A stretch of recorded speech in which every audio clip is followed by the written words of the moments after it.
आज हम एक बहुत ही दिलचस्प सफर पर निकलने वाले हैं, ये समझने के लिए कि हमारे पैरों के नीचे जो जमीन है वो हमारी जिंदगी को कैसे बनाती है, कैसे संवारती है। चलिए जमीन के अलग-अलग रूपों और उस पर बसने वाली जिंदगी के इस गहरे रिश्ते को समझते हैं। पृथ्वी मेरी माता है और मैं उसका पुत्र हूँ। अथर्ववेद की ये बात कितनी गहरी है ना। ये हमें याद दिलाती है कि हमारा इस धरती के साथ रिश्ता कितना पुराना और अटूट है। तो बस इसी सोच के साथ चलिए अपनी आज की पड़ताल शुरू करते हैं। कभी सोचा है कि हमारे पैरों के नीचे की जमीन हर जगह एक जैसी क्यों नहीं होती? कहीं ऊंचे पहाड़ तो कहीं सपाट मैदान। सवाल बहुत सीधा सा है, पर इसका जवाब हमें हमारी पृथ्वी की हैरान कर देने वाली खूबसूरती और उसकी पेचीदगियों की दुनिया में ले जाएगा। तो चलिए अब हम अपने ग्रह की इस अनोखी सतह को थोड़ा और करीब से देखते हैं और ये समझने की कोशिश करते हैं कि ये अलग अलग आकृतियां हमारी दुनिया को कैसे बनाती हैं। तो सबसे पहले ये भू आकृति या जिसे हम लैंडफॉर्म कहते हैं, आखिर है क्या चीज? देखिए, सीधी सी बात है, ये हमारी पृथ्वी की सतह पर बनी कोई भी प्राकृतिक बनावट है। और पता है सबसे दिलचस्प बात क्या है? इन्हें बनने में कोई एक दो दिन नहीं बल्कि लाखों साल लग जाते हैं। अगर हम दुनिया के नज़ारों को देखें तो उन्हें मोटे तौर पर 3 बड़ी कैटेगरीज में बांटा जा सकता है: पर्वत, पठार और मैदान। और हम अपनी खोज की शुरुआत करेंगे इन शानदार आसमान को छूते पहाड़ों से। तो एक पर्वत को पर्वत क्या बनाता है? क्या चीज है जो उसे बाकी जमीन से अलग करती है? चलिए इस सवाल का जवाब ढूंढने के लिए चोटी तक का सफर शुरू करते हैं। अच्छा, एक सवाल जो अक्सर मन में आता है, एक पहाड़ और एक पहाड़ी में आखिर फर्क क्या है? देखिए, आसान भाषा में समझे तो एक पर्वत आसपास की जमीन से बहुत ज्यादा ऊंचा होता है। उसका बेस यानी आधार काफी चौड़ा होता है और ढलानें एकदम खड़ी होती हैं। वहीं दूसरी तरफ एक पहाड़ी थोड़ी कम ऊंची होती है और उसकी चोटी ज्यादा गोल होती है। आइए अब दुनिया की कुछ सबसे ऊंची और मशहूर चोटियों की एक छोटी सी सैर करते हैं। सबसे पहले ये देखिए, एशिया के हिमालय में शान से खड़ा माउंट एवरेस्ट और फिर दक्षिण अमेरिका के एंडीज पहाड़ों का गौरव माउंट अकोनकाग्वा। और हमारा ये सफर अभी रुका नहीं है। अब चलते हैं अफ्रीका के माउंट किलिमंजारो की तरफ और फिर वहां से यूरोप के आल्प्स में माउंट ब्लांक तक। एक बात गौर करने वाली है ना, कि ये सभी पहाड़ कितने अलग और अपने आप में कितने अनोखे दिखते हैं। अब जरा इस तस्वीर को देखिए।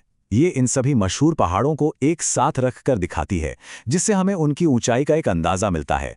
मतलब कौन कितना ऊंचा है ये समझना कितना आसान हो गया है। और इन सब में सबसे ऊंचा कौन है? बिल्कुल सही, माउंट एवरेस्ट। समुद्र तल से पूरे 8,848 मीटर की ऊंचाई पर। सोचकर ही हैरानी होती है, ये हमारी धरती का सबसे ऊंचा पॉइंट है।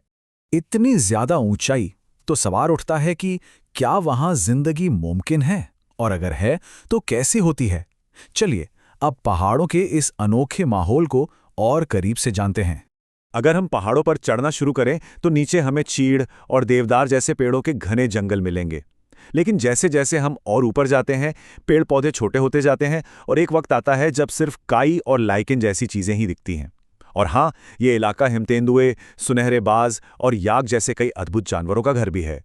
इन सब ने इस मुश्किल माहौल में जीना सीख लिया है। ठीक है, तो पेड़ पौधे और जानवर तो ढल गए, लेकिन इंसानों का क्या? हम इंसानों ने पहाड़ों की इस मुश्किल जिंदगी को कैसे अपनाया है? आइए अब ये देखते हैं। जरा सोचिए, पहाड़ों की ऊबड़-खाबड़ जमीन और सीधी ढलानों पर खेती करना कितना मुश्किल होगा। तो इस चुनौती से निपटने के लिए लोगों ने एक बहुत ही शानदार तरीका निकाला, जिसे हम कहते हैं सीढ़ीदार खेती या टेरेस फार्मिंग। तो ये टेरेस फार्मिंग आखिर होती क्या है? ये खेती का एक ऐसा तरीका है जिसमें किसी पहाड़ या पहाड़ी के ढलान पर सीढ़ियों जैसे स्टेप्स काट दिए जाते हैं। अब इससे फ़ायदा क्या होता है? एक तो खेती के लिए सपाट ज़मीन मिल जाती है और दूसरा ये पानी को बहने से रोकता है और मिट्टी के कटाव को भी कम करता है। कितनी कमाल की तकनीक है ना? लेकिन पहाड़ों पर जिंदगी सिर्फ सुंदर नज़ारों और अनोखी तकनीकों का नाम नहीं है, ये चुनौतियों से भी भरी है। एवलांच यानी हिमस्खलन, लैंडस्लाइड यानी भूस्खलन, अचानक आने वाली बाढ़, बादल फटना और जबरदस्त बर्फबारी, ये सारे कुदरती खतरे वहां के जीवन को बहुत मुश्किल और जोखिम भरा बना देते हैं। इतने खतरों के बावजूद एक और बात है, वो है पहाड़ों के लिए एक गहरी श्रद्धा, एक आध्यात्मिक जुड़ाव। मिसाल के तौर पर तिब्बत के लोग माउंट एवरेस्ट को चोमोलुंगमा कहते हैं। जानते इसका मतलब क्या है? दुनिया की माँ देवी। कितना सुंदर नाम है। और इन्हीं महान चोटियों को जीतने की कुछ ऐसी कहानियां भी हैं जो हमें प्रेरणा देती हैं। बछेंद्री पाल, एक ऐसा नाम जो हर भारतीय जानता है। वो एक जबरदस्त पर्वतारोही थी जो 1984 में माउंट एवरेस्ट पर चढ़ने वाली पहली भारतीय महिला बनी। उन्होंने लाखों लोगों को अपने सपनों का पीछा करने की हिम्मत दी। और फिर एक और कहानी है अरुणिमा सिन्हा की। एक भयानक हादसे में अपना एक पैर गंवाने के बाद उन्होंने बछेंद्री पाल से ही प्रेरणा ली और 2013 में एवरेस्ट की चोटी पर पहुंचकर इतिहास रच दिया। ये कहानियां इंसानी जज्बे और हिम्मत की एक अविस्मरणीय मिसाल हैं।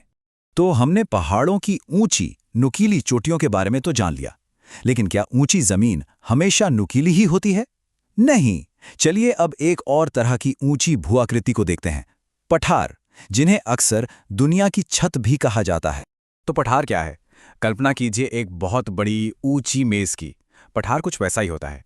मतलब एक ऐसी जमीन जो आसपास के इलाके से तो अचानक ऊपर उठती है, लेकिन उसकी अपनी कोई चोटी नहीं होती। ऊपर से वो लगभग सपाट यानी फ्लैट होती है। और इसका सबसे बेहतरीन उदाहरण है तिब्बती पठार। यह दुनिया का सबसे ऊंचा और सबसे बड़ा पठार है। इसकी औसत ऊंचाई 4,500 मीटर है। ये इतना ऊंचा और इतना विशाल है कि इसे दुनिया की छत कहा जाता है। और ये नाम बिल्कुल सही बैठता है। तो पहाड़ों की सीधी खड़ी चढ़ाई से लेकर पठारों की दूर तक फैली सपाट जमीन तक, ये बात तो साफ है कि हमारे पैरों के नीचे की जमीन हमारे जीने के तरीके पर कितना गहरा असर डालती है। ये हमें सोचने पर मजबूर करती है कि जमीन का कोई टुकड़ा सिर्फ भूगोल का हिस्सा नहीं होता, वो हमारी संस्कृति, हमारी चुनौतियों और यहाँ तक कि हमारी किस्मत को भी कैसे तय करता है।